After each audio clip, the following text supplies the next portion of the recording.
I'm Sarah, 28 female. I'm an architectural designer living in a city that always felt a little too big until I met Mark.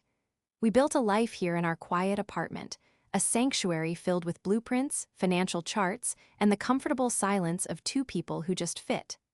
I design buildings meant to last for generations, structures built on strong foundations, a principle I thought my own family embodied. I was wrong.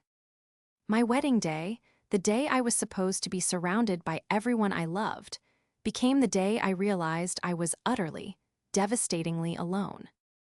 Before this story unfolds, I'd love to connect with you. Please let me know in the comments where you're watching from and what time it is in your corner of the world. It's amazing to see how far these stories can travel. Growing up, my sister Emily was the sun, and I was the planet that quietly orbited her. She was 2 years younger, but she had a gravitational pull that was impossible to resist. Emily was beautiful, effervescent, and blessed with a flair for the dramatic that our mother, Linda, interpreted as star power. While I was tucked away in my room sketching buildings and solving complex math problems, Emily was in the living room, performing one-woman shows, singing at the top of her lungs, and charming every adult who walked through our door. Our parents, especially our mom, were her captive audience. They saw her as the golden child, the one destined for greatness, while I was Sarah. The reliable one, the quiet one, the ghost in the background of Emily's vibrant life. This dynamic wasn't malicious, not at first. It was just the way things were. When Emily decided she wanted to be an actress, my parents scraped together money for expensive acting classes and headshots. When I won a statewide award for a design competition in high school, my mom said, "That's nice, dear," before asking if I'd seen the new commercial Emily's agent was excited about. I learned early on to temper my expectations. My achievements were personal points of pride, not family celebrations. Emily's slightest whims, however, were national holidays. It was exhausting, but it was the only family I had. My best friend, Jessica, was my escape. We'd known each other since kindergarten, and she was the one person who saw me, not as Emily's older sister, but as Sarah. She understood my passion for design, celebrated my wins with genuine excitement, and listened for hours as I vented about the casual neglect. "You're too good for them," she'd often say, squeezing my hand. "One day, you'll build a life so beautiful they'll be desperate to be a part of it." I believed her. She was supposed to be my maid of honor. When I met Mark, it felt like stepping out of the shadows and into the light for the first time. He was a financial analyst, a man who dealt in facts, figures, and tangible value. He saw value in me. He listened, he remembered the little things, and he looked at my blueprints with the same on my parents reserved for Emily's amateur plays. He loved me for my quiet strength, not in spite of it. When he proposed a year later, it was the easiest yes of my life. I finally had my own foundation, someone who would be my home. Planning the wedding was my project. As an architectural designer, I reveled in the details, the venue with its stunning historical archways, the color palette that mirrored a soft sunset, the invitations I designed myself. I wanted it to be perfect. My mom and Emily were initially enthusiastic, at least on the surface. Emily, ever the actress, gushed about how beautiful I'd be. My mom offered suggestions, mostly about things that would make for good photos, for Emily's social media, I suspected. Jessica was a whirlwind of support, helping me vet vendors and organize schedules. I booked the venue a year in advance for a beautiful Saturday in June. Everyone knew the date. It was circled on our family calendar in bright red ink. It was etched into the custom save the dates on my parents' fridge. There was no ambiguity. 3 months before the wedding, Emily started acting strange. She was more secretive than usual, always whispering on the phone and dodging questions about her life. She was waitressing while chasing acting gigs, and she'd always been an open book about her struggles. Now, she was a vault. I asked my mom if everything was okay. "Oh, you know Emily," Linda said with a dismissive wave of her hand. "Always got some drama brewing. Don't you worry about it, just focus on your big day." I tried to take her advice, but a knot of anxiety tightened in my stomach. Something was off. A week before my wedding, I hosted a final bridesmaids brunch. Jessica was there, along with a couple of cousins. Emily was conspicuously absent. I called her, and she answered breathlessly, "Oh my God, Sarah, I'm so sorry, I totally forgot. This audition came up, it's a huge deal. I can't miss it." Disappointment washed over me, but I forced a smile. Into my voice. "Of course, Em, break a leg." Jessica gave me a sympathetic look across the table. "Her loss," she mouthed. I felt a pang of gratitude for her loyalty. The day before the wedding, I sent a group text to my immediate family and Jessica. "Can't wait to see you all tomorrow. Getting so excited." My dad replied with a simple thumbs-up emoji. Mark's family was flying in, and their texts were filled with exclamation points and heart emojis. From my side, there was just that single, solitary thumb. The silence from my mom, my sister, and my best friend was deafening. I told myself they were just busy, getting ready for the big day. They were letting me have my space before the whirlwind began. I was a master at making excuses for them, a skill honed over a lifetime of being second best. But as I tried to sleep that night, alone in a hotel room before meeting Mark at the altar, I couldn't shake the feeling that I wasn't just orbiting Emily's sun anymore. I had been ejected from the solar system entirely. I just didn't know how far I had fallen. My wedding day dawned bright and clear, a perfect June morning. The sunlight streamed into my hotel suite, illuminating the dress that hung expectantly by the window. It was an elegant, A-line gown, simple yet structured, much like the buildings I loved to design. It felt like me. I should have been buzzing with excitement, surrounded by the cheerful chaos of my mother, sister, and best friend helping me get ready. Instead, the room was filled with a sterile quiet, punctuated only by the polite hum of the hair and makeup artists Mark had booked for me. My phone remained stubbornly silent.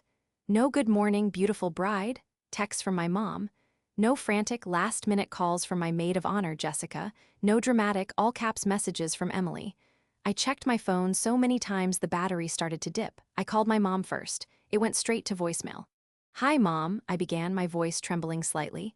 "Just checking in. Hope everything's okay. See you at the chapel soon." I tried Jessica next. Voicemail again. Then Emily. Same result. A cold dread began to seep into my bones, a feeling far worse than pre-wedding jitters. Mark's mother, Carol, arrived with his sisters, their arms full of pastries and champagne. They filled the room with laughter and warmth, cooing over my dress and telling me how excited Mark was. Carol paused when she saw my face.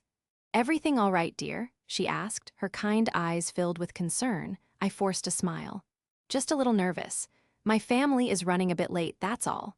She didn't press, but she gave my hand a comforting squeeze that spoke volumes. The support from my new family was a stark contrast to the void left by my own. It was like standing in a beautifully designed house with one wall completely missing, exposed to the elements. The limo ride to the historic chapel was a blur. I clutched my bouquet of white peonies, their sweet scent doing little to calm the frantic beating of my heart. As we pulled up, I scanned the entrance for familiar faces. I saw Mark's parents greeting guests, his cousins waving, his friends smiling. But there was no sign of my parents, my sister, or Jessica.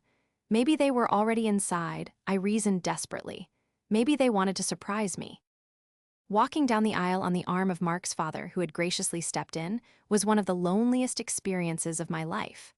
The chapel was beautiful, filled with flowers and the soft melody of a string quartet.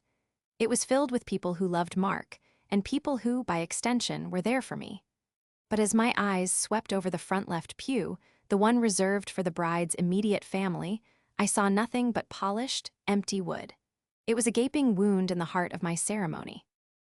There was no proud father to give me away, no tearful mother clutching a handkerchief, no maid of honor to adjust my veil, no sister beaming from the front row. They weren't late, they just weren't there. I reached the altar, and Mark's smile faltered as he saw the tears welling in my eyes. He took my hands, his grip firm and steady. "Where are they?" he whispered, his expression a mixture of confusion and anger. I could only shake my head, a single tear tracing a path through my makeup. "I don't know," I mouthed, my throat too tight to speak. We went through the motions of the ceremony. We exchanged vows, our voices thick with an emotion that had nothing to do with joy and everything to do with disbelief and hurt. I promised to love and cherish Mark in sickness and in health, my mind screaming, why would they do this?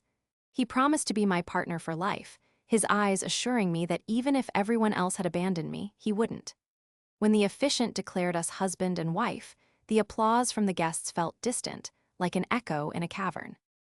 The kiss that was supposed to seal our future felt more like a desperate anchor in a raging storm.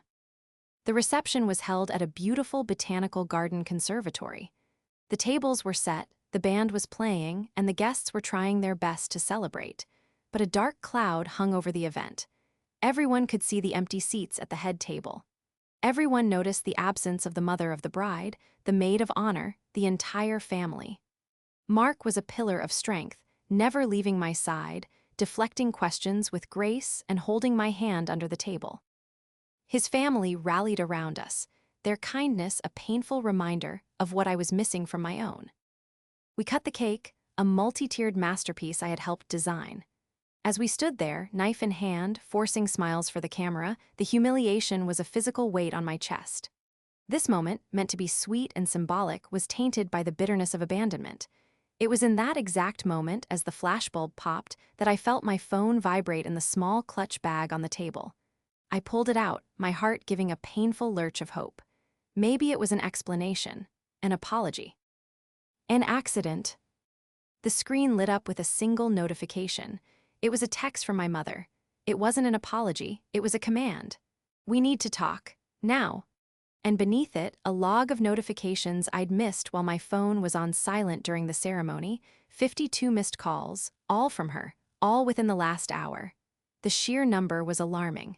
It wasn't the frantic calling of someone running late, it was the calling of someone in a panic. But the panic, I realized with a sickening certainty, had nothing to do with me or my wedding. My hand was shaking as I stared at my phone screen. 52 missed calls. One text message that felt more like a threat than a plea. Mark noticed my pallor immediately. "Sarah, what is it?" he asked, his voice low and urgent. I showed him the phone, the screen glowing with my mother's demand. His face hardened. "After everything? After not showing up, not even calling all day, she texts you that." 100 scenarios raced through my mind, each one more terrifying than the last. Had there been an accident? Was someone hurt? That was the only possible explanation for their complete and total abandonment on the most important day of my life. The panic began to outweigh the hurt. My anger dissolved into fear.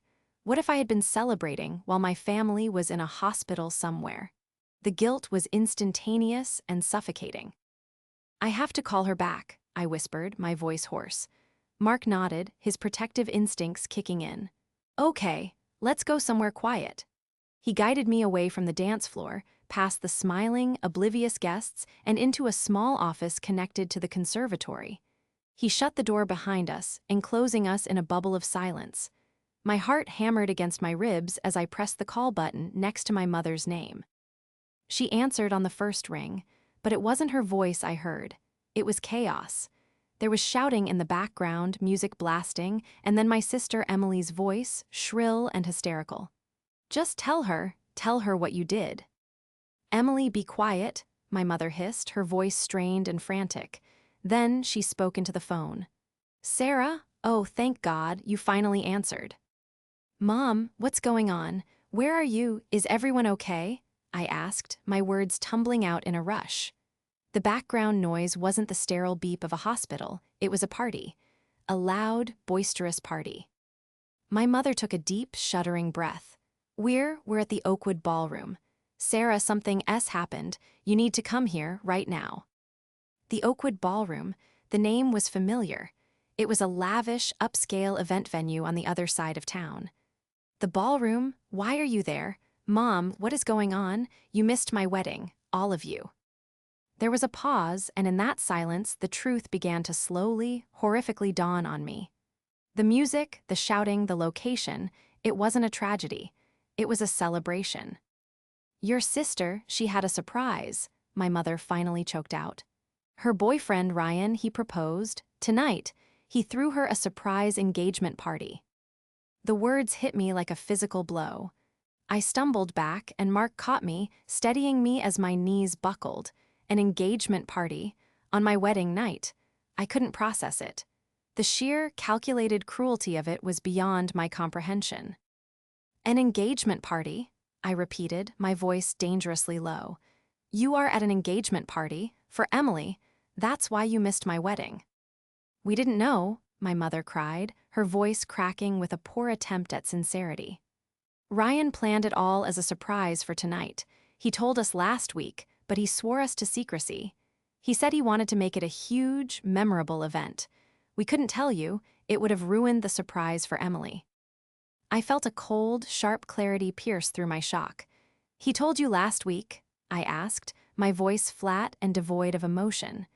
You've known for a week that you were going to be at Emmy's engagement party on my wedding night.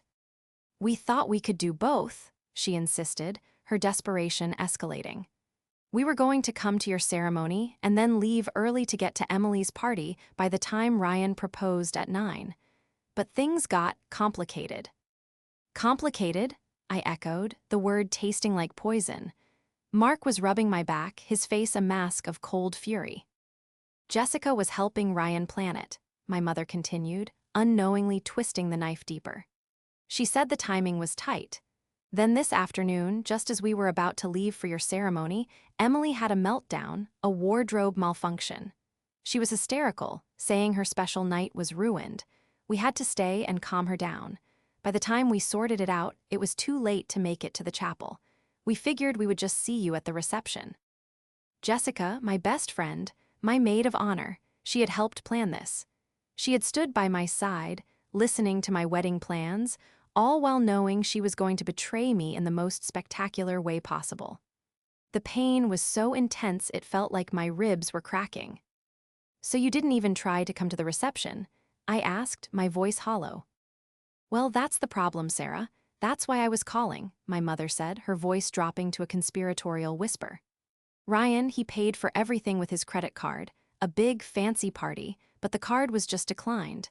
The venue manager is here and he's threatening to call the police if the bill isn't paid in full. Tonight. Sarah, it's a disaster.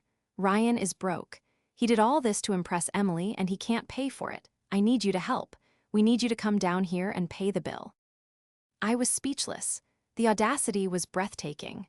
They abandoned my wedding, shattering my heart into a million pieces for a sham party, and now they were calling me in my wedding dress to come and bail them out. They weren't calling to apologize. They were calling for a rescue. They needed a bank, not a daughter. Let me get this straight, I said, my voice shaking with a rage so profound it scared me. You are asking me, on my wedding night, to leave my own reception, to come to my sister's engagement party that you chose over me, and pay for it because her new fiancé is a fraud. Sarah, please, don't be so dramatic, my mother snapped, her tone shifting from panic to annoyed. It's your sister. We're family. You're the one with the good job and the husband with a stable career. You can afford it. We can't have Emily's special night ruined like this. Emily's special night. The phrase echoed in my ears. My wedding day, the one I had planned for a year, had been erased and replaced by Emily's special night. In that moment, something inside me broke. The part of me that had spent a lifetime making excuses, seeking approval, and accepting breadcrumbs of affection shattered completely. It was replaced by something cold, hard, and unyielding. No, I said. What? My mother asked, confused. No, I repeated, my voice gaining strength. I will not be coming. This is the mess you chose to be in. You, Dad, Emily, and Jessica. You all made your choice. Now you can live with the consequences. I hung up the phone before she could respond.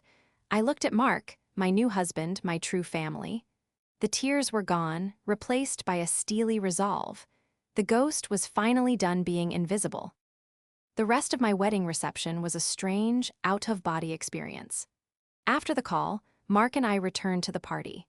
He announced to our guests that there had been a family emergency, but that it was being handled and that my family sent their deepest regrets and love. It was a lie, a beautiful, protective lie that spared me the humiliation of explaining the truth. We smiled, we danced our first dance, and we accepted the well wishes of our friends and Mark's wonderful family. But beneath the surface, a silent, seismic shift had occurred. I was no longer the heartbroken bride left at the altar. I was a woman who had just been handed a blueprint of betrayal, and as an architect, I knew exactly how to read it.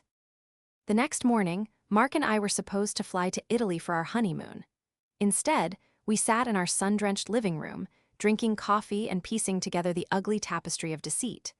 My phone had been blowing up all night with frantic texts and voicemails from my mother and Emily, alternating between begging, demanding, and accusing. I ignored them all.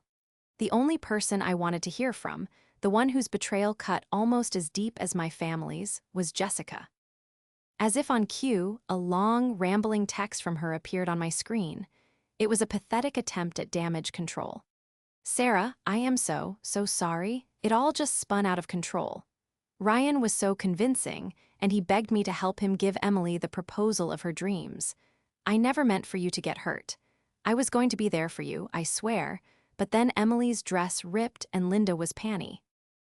C. King and I had to stay and help. Please, you have to forgive me. Our friendship is too important." I read the message out loud to Mark, my voice dripping with sarcasm. "She had to stay and help with a ripped dress," I said, shaking my head in disbelief. A ripped dress was more important than being my maid of honor. Mark, ever the analyst, was already in problem-solving mode. "This Ryan guy," he said, tapping on his laptop. "Emily's boyfriend. You've never met him, right?" "Never," I confirmed. "She's only been talking about him for a few months. Said he was some kind of entrepreneur, very successful, very charming." "Let's see how successful he is," Mark muttered, his fingers flying across the keyboard. It didn't take him long. As a financial analyst, Mark knew where to look. Public records, social media, business filings, he navigated the digital world with ruthless efficiency. Within 30 minutes, he had painted a bleak picture of Emily's fiancé. Ryan was not a successful entrepreneur. He was a serial con artist with a string of failed businesses, lawsuits from former partners, and a mountain of personal debt. He leased a fancy car he couldn't afford and lived in a high-rise apartment he was about to be evicted from. The grand, romantic gesture of the surprise engagement party wasn't a gesture of love, it was a performance. It was a last-ditch effort to lock down a connection to a family he perceived as wealthy, or at least stable enough to bail him out. He likely saw my parents' comfortable suburban life and my and Mark's professional careers, and assumed there were deep pockets to pick. "He wasn't trying to impress Emily," Mark concluded, turning the laptop towards me. "He was trying to impress your parents. He was securing his next meal ticket." The puzzle pieces clicked into place. Ryan had identified my mother's weakness, her obsession with Emily's success and happiness, and exploited it perfectly. He had sold her a fantasy, a wealthy, successful son-in-law who would elevate Emily to the status Linda always believed she deserved. And Jessica, my social climbing, image-obsessed best friend, would have been an easy accomplice. A lavish party planned by a supposed millionaire. She wouldn't have been able to resist the allure, especially if it meant getting in on the ground floor of what she thought was a new power couple. The final, most damning piece of evidence came from an unexpected source. One of my cousins, who had been invited to my wedding but not the engagement party, sent me a text. "Sarah, I'm so sorry about what happened. I just saw this on Emily's Instagram." She attached a screenshot. It was a post from Emily's account, uploaded the night before, right around the time I was cutting my cake. The photo was of her and Ryan, him on one knee, her flashing a gaudy ring. The caption read, "A night of surprises. So excited to start my life with the man who knows how to make all my dreams come true. Some things are just more important. Engaged, true love priorities. Some things are just more important." The casual cruelty of it stole my breath. This wasn't a mistake. This wasn't a surprise that got out of hand. This was a deliberate choice. My sister, with the full knowledge and support of my parents and my best friend, had intentionally orchestrated her special night to overshadow mine. She had seen my happiness, my stable life with a wonderful man, and she couldn't stand it. She had to reclaim the spotlight. She needed to remain the sun, and she had tried to extinguish my light completely. I looked at Mark, the evidence of their betrayal laid out before us on the coffee table. The lies, the manipulation, the staggering selfishness. The hurt was still there, a deep, aching chasm in my chest, but it was now mixed with a cold, clear-eyed anger. They hadn't just missed my wedding. They had tried to sabotage it, to invalidate it, to make it clear that my life, my love, and my happiness were secondary to my sister's fleeting whims. "We're not going to Italy," I said, my voice firm. Mark looked at me, ready to argue, to tell me we should get away and forget about them. "No," I continued, meeting his gaze. "We're not going to run. I've spent my entire life being the ghost in my family's house. I'm done being quiet. I'm done being reliable, responsible Sarah who just accepts the scraps they throw me. They wanted to talk. They wanted a reckoning. Well, they're going to get one, but it's going to be on my terms, based on my design." Mark saw the determination in my eyes, the steel in my spine that had finally fused into place. He simply nodded. "Okay, Sarah, what's the blueprint?" The decision not to go to Italy wasn't about revenge, not in the petty, destructive way my sister would have understood it. It was about reconstruction. My family had demolished the foundation of our relationship, and I refused to leave the rubble sitting there for me to trip over for the rest of my life. As an Architect, I knew you couldn't build something new and stable on top of a compromised structure. You had to clear the site first. My site clearing was going to be methodical, precise, and permanent. For the next 2 days, I went into what Mark called design mode. I was calm, focused, and detached. The emotional storm had passed, leaving behind a chilling clarity. I systematically blocked my mother, father, and Emily on my phone and all social media. Their frantic messages and calls ceased, replaced by a blessed, empowering silence. It was the first time in my life I had full control over their access to me, and it was intoxicating. The only person I didn't block was Jessica. Her betrayal was different. It was the betrayal of a chosen sister, not a biological one, and it required a different kind of demolition. I sent her a single, simple text. "I need the box of my things from your apartment. Please leave it with your doorman tomorrow by 5 p.m. She replied almost instantly with a cascade of apologies and pleas to talk. I didn't respond. The next day, I received a notification from her doorman. The box was there. Inside were old photo albums, yearbooks, and trinkets from our 20-plus years of friendship. I didn't open it. I drove it straight to a donation center. I was not just cleaning house, I was emptying it. My primary focus, however, was on the financial and legal entanglement my parents had tried to drag me into. The unpaid bill at the Oakwood Ballroom. My mother had let slip that the venue manager was threatening to call the police. I had no doubt that my parents, in their desperation, had given the manager my name and number, painting me as the responsible daughter who would surely clean up the mess. I was waiting for the call, and when it came on Tuesday morning, I was ready. The manager, a man named Mr. Harrison, was polite but firm. He explained the situation. A bill for over $20,000 was outstanding, and the man who had signed the contract, Ryan, had vanished. His phones were off, and his credit cards were worthless. Mr. Harrison explained that Ryan had listed my parents, Linda and Tom, as co-signers on the event contract in case of emergency. "He did what?" I asked, my voice sharp. "Yes, ma'am. He convinced them it was just a formality. They signed it last week," Mr. Harrison said. "They told me that you and your husband would be handling the payment."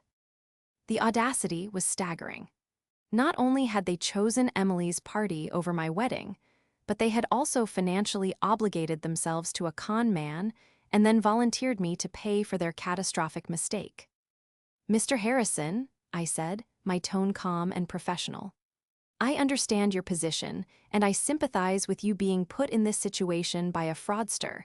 However, I am not, nor have I ever been, financially responsible for my sister or my parents.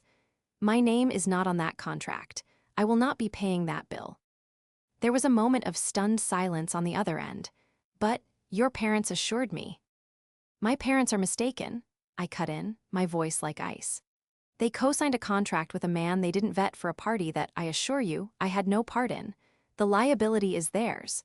I suggest you pursue legal action against them and Mr. Ryan. I wish you the best of luck in recovering your funds." I gave him the name of Mark's lawyer, a notoriously tough litigator, and suggested he have his legal team call him if he had any further questions about my non-involvement. Then I politely ended the call. That was the first blueprint drawn and executed. I had severed the financial cord they had tried to use to leash me. The next step was dealing with the family assets, specifically the one thing that tied us all together, my grandmother's house. My Nana Rose had been my rock. She was the one who bought me my first drafting table and told me I had a gift for seeing the world differently. When she passed away 2 years ago, she left her house to me and Emily jointly, with the stipulation that it couldn't be sold until we both agreed. It was a beautiful old Victorian that I had always dreamed of renovating. Emily just saw it as a pile of cash she couldn't access. For 2 years, my parents had pressured me to agree to sell so Emily could have the money for her career. I had always resisted, wanting to preserve our grandmother's legacy.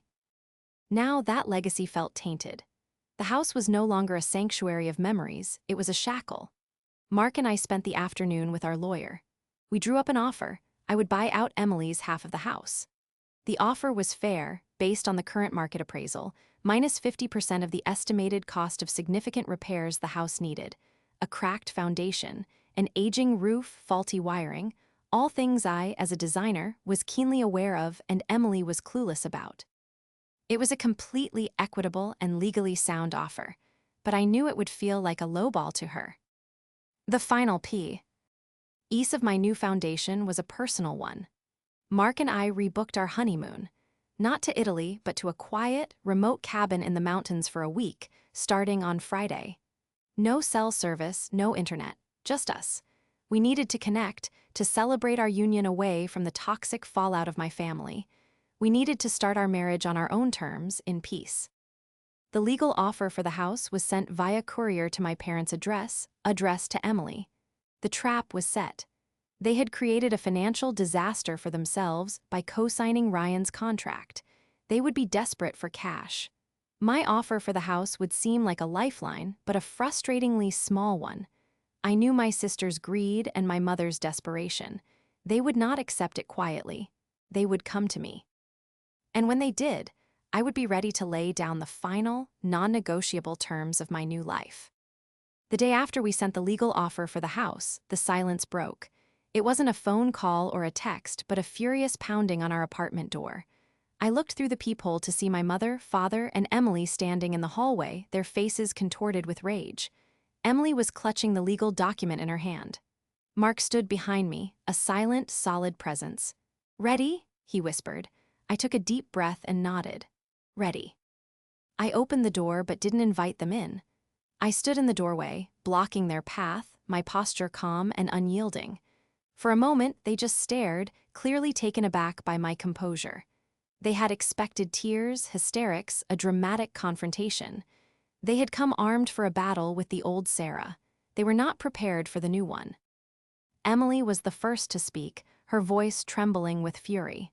"What is this?" she shrieked, waving the papers in my face. "This insulting offer? After everything we've been through, you try to cheat me out of my inheritance." "There's nothing cheating about it, Emily," I replied, my voice even. "It's a fair market offer based on the current value and the extensive, documented repairs the house requires. You can have your own appraiser verify it if you like." "Repairs? You're just making that up to lowball me," she accused. "Am I?" I asked, raising an eyebrow. "Do you know what a load-bearing wall is, Emily?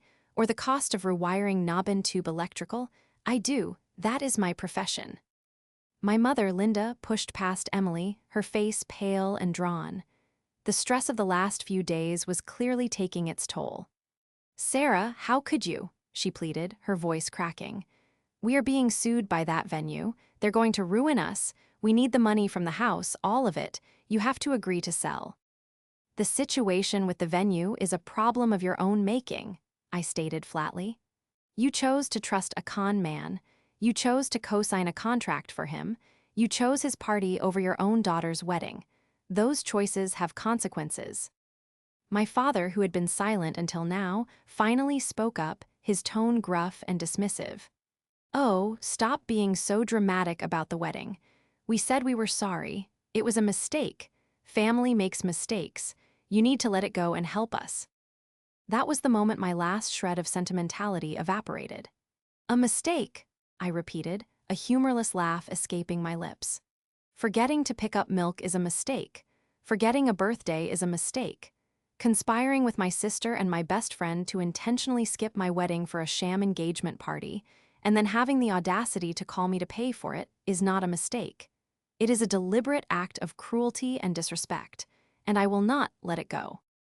I looked at each of them in turn, my gaze lingering for a moment on each face that had caused me so much pain. You came here because you want something from me. You want my agreement, and you want my money. So let me draw the new blueprints for you, since this seems to be so difficult for you to understand. I held up my hand, ticking off the points on my fingers. 1. The offer for the house is non-negotiable. That is the only price I am willing to pay to buy you out. You can accept it and have enough money to likely settle your legal troubles, or you can refuse it and we can let the house rot for the next 30 years while we both pay taxes on it. The choice is yours. 2, I continued, my voice hardening. Our relationship as it was is over. It is demolished. There will be no more holiday dinners, no more birthday calls, no more pretending we are a happy family. You have shown me my value in this family, and I accept it. From this day forward, we are strangers who share some DNA. You will not call me, you will not text me, and you will not show up at my door again. Emily gasped, and my mother looked like she was about to faint. You can't mean that, my father growled. I'm your father. A father who stood by and watched this happen, I shot back. A father who sent a thumbs-up emoji as his only communication on the eve of his daughter's wedding. Your title means nothing without action to back it up. Finally, I looked at Emily, the epicenter of the destruction. And you, I said, my voice dropping low. You got what you always wanted. You got the spotlight. You got to be the center of attention. You successfully ruined my wedding day. I hope it was worth it. I hope the memory of your special night keeps you warm because it's all you're going to have. You've lost a sister. And when your next charming, wealthy fiancé turns out to be another fraud, you'll have no one to call for a bailout. The finality in my voice hung in the air between us. They were stunned into silence. They had come expecting to bully and guilt-trip me into submission, to use our shared history as leverage. But I had taken that history and condemned it. You have 1 week to have your lawyer contact mine with your decision about the house, I said, my hand on the doorknob. After that, the offer is rescinded. Goodbye. I closed the door on their shocked faces, the solid click of the lock echoing the final, clean severance of a bond that had been broken for years. I leaned against the door, the adrenaline slowly leaving my body. Mark wrapped his arms around me from behind, his chin resting on my shoulder. I'm so proud of you, he murmured into my ear. I closed my eyes, feeling the strength of his embrace, the solidness of our foundation. The ghosts were gone. I was finally home. The week that followed was the most peaceful I'd had in years. Mark and I went to the mountains as planned. We hiked through silent forests, read books by a crackling fire, and talked for hours, not about the drama or the betrayal, but about our future. We talked about the house we would design together, the children we hoped to have, the life we would build. It was the honeymoon we deserved, a true celebration of our union, cleansed of the toxicity we had left behind in the city. For the first time, I felt the space in my life that my family used to occupy not as a painful void, but as an open field of possibility.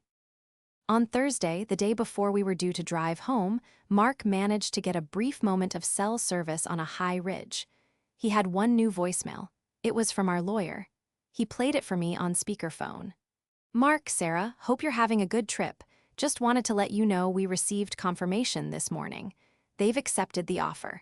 The paperwork is being drawn up. Congratulations on your new property. I felt a profound sense of relief, but not joy.